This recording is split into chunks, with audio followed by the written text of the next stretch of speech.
सिमला मिरचीची भाजी चिरून किंवा स्टफिंग भरून नेहमीच बनवली जाते.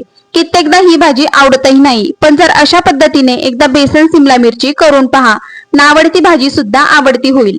बनवण्यासाठी 4 ते 5 सिमला मिरची स्वच्छ धुवून अशा प्रकारे कापून घ्यायची. त्यानंतर कढईमध्ये 1 चमचा तेल टाकून त्यामध्ये अर्धी वाटी बेसन पीठ टाकायचे व मंद गॅसवर चांगले खरपूस होईपर्यंत परतून घ्यायचे. बेसन काढून घ्यायचे व त्याच कढईमध्ये 1 चमचा तेल टाकून यामध्ये अर्धा चमचा मोहरी, अर्धा चमचा जिरे व लहान आकाराचा चिरलेला कांदा यामध्ये टाकून परतून घ्यायचा.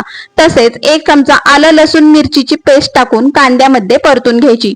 आता यामध्ये बारीक चिरलेले टोमॅटो टाकून मऊ होईपर्यंत परतून घ्यायचे.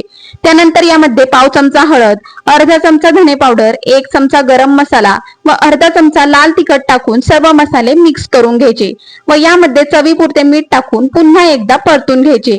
आता यामध्ये सिमला मिरची टाकून मसाल्यामध्ये चांगली मिक्स करून घ्यायची व यावर झाकण ठेवून 10 मिनिटे मंद गॅसवर शिजवून घ्यायचे.